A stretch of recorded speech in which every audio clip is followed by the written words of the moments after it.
Halo, assalamualaikum. Di video kali ini aku sambil kerja ya. Aku mau sharing tentang artikel yang kemarin aku baca. Ini judulnya itu Metal Block. Jadi apa sih metal block itu? Metal block itu apa? Kalau kamu tuh lagi ngerasa sulit untuk mikir, sulit untuk ngasih ide kreatif, bisa jadi kamu tuh lagi terkena metal block itu. Terus video kali ini aku tuh mau bahas lebih lanjut tentang metal block ini. Dikutip dari artikel Lifehack 8 Practical Ways to Get Over a Metal Block. Metal block itu adalah kondisi seseorang mengalami kesulitan memperoleh ide atau gagasan baru. Ketika orang mengalami hal ini, mengalami metal block ini, pikiran mereka tuh terasa terhenti dan sulit buat hasilin ide-ide kreatif. Terus kalau gitu, orang tersebut bakal sulit untuk menyelesaikan tugas-tugas yang diberikan di tempat kerja, di sekolah gitu kan. Nah, jadinya orang yang mengalami metal block akan merasa terjebak dalam pikiran yang kosong. Kalau metal block ini berlangsung dalam jangka waktu yang lama, itu bakal bahaya karena orang yang mengalami tersebut bakal ngerasa frustasi, terus berakibat stres, terus jadinya berakibat kekurangan motivasi untuk bekerja atau hilang motivasi kerja. Jadi apa sih yang nyebabin terjadinya metal block ini? Kalau aku baca dari artikel di Magdalen, ada beberapa faktor yang nge-triggering metal block ini muncul. Salah satunya adalah ketegangan dan stres. Semua tahu lah ya, kalau kita dapat pressure yang tinggi, kadang kita jadi blank, terus kreativitas berkurang, terus ya kita jadi grogi lah gitu. Emang sistematik otak kita tuh kayak gitu kali ya. Kalau merasa tertekan, pikiran jadi kenceng kan, kaku dan sulit untuk berpikir secara fleksibel. Yang kedua adalah kurangnya inspirasi. Jadi kalau kita kurang terpapar dengan ide-ide baru, maka kita akan stuck dan gak bisa mikirin ide yang lain. Yang gimana ya bisa muncul ide baru kalau nggak ada inspirasi atau kekurangan inspirasi. Yang ketiga adalah rasa takut akan kegagalan.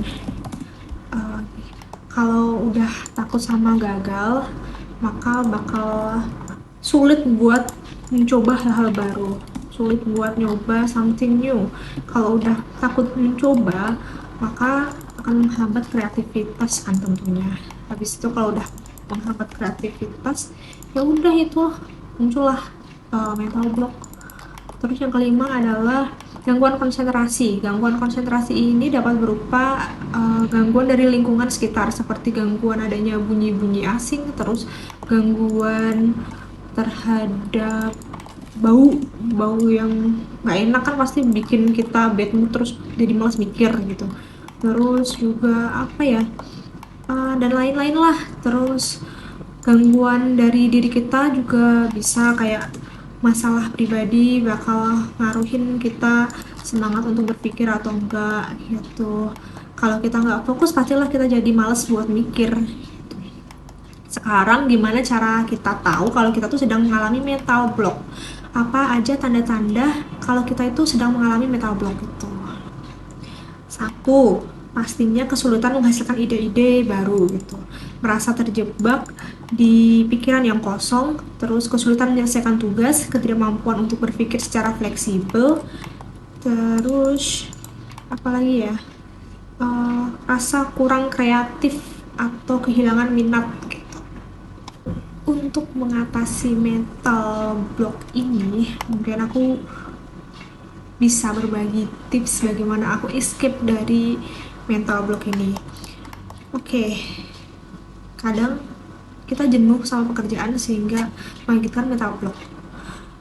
Jadinya kita harusnya take a time sehari atau beberapa jam untuk jalan-jalan yang gak ada kaitannya sama kerjaan.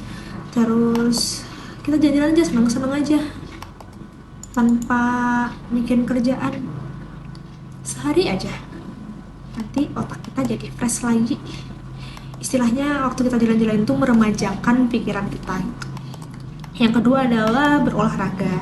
Kan katanya olahraga bisa melancarkan peredaran darah ke otak ya. mungkin dengan berolahraga kita bisa lebih fresh dalam berpikir, karena peredaran darah di otak kita tuh lancar jaya gitu. Yang ketiga adalah menjaga pola makan yang sehat. Pola makan yang sehat sama dengan otak yang sehat pula. Biar fungsi otak kita optimum, alangkah baiknya kalau kita mengonsumsi makanan yang bernutrisi untuk otak kita. Terus yang keempat adalah melakukan aktivitas yang menyenangkan atau melakukan hobi.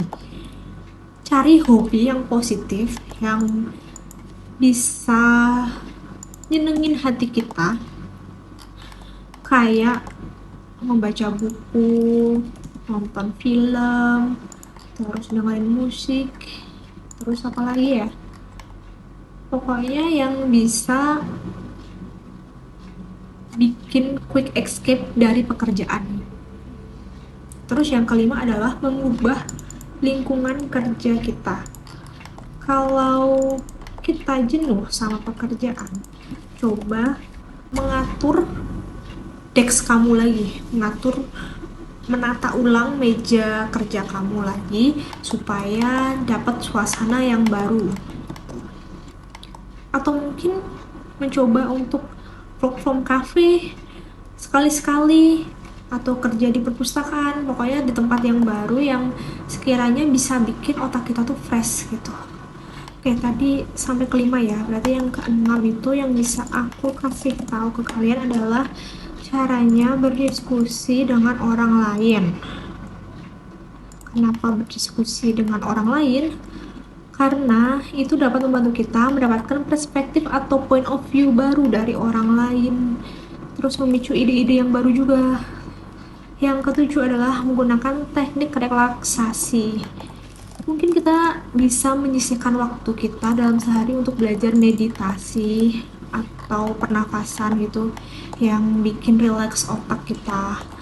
Yang ke-8 adalah mencoba teknik kreativitas seperti brainstorming. Brainstorming itu terbilang teknik yang efektif untuk menghasilkan ide-ide baru. Ajak rekan kerja atau teman Anda untuk melakukan brainstorming dan jadikan suasana saat itu suasana yang rileks dan menyenangkan dan juga bebas kritik gitu. Yang keempat, membuat rencana kerja bagi pekerja kayak aku. Menjadikan tugas-tugas yang lebih kecil, terus buat jadwal yang jelas untuk setiap tugas itu sangat berguna banget untuk keseharian aku menyelesaikan semua tugas yang diberikan. Udah, itu aja sih yang bisa aku sampaikan untuk mengatasi mental block ini.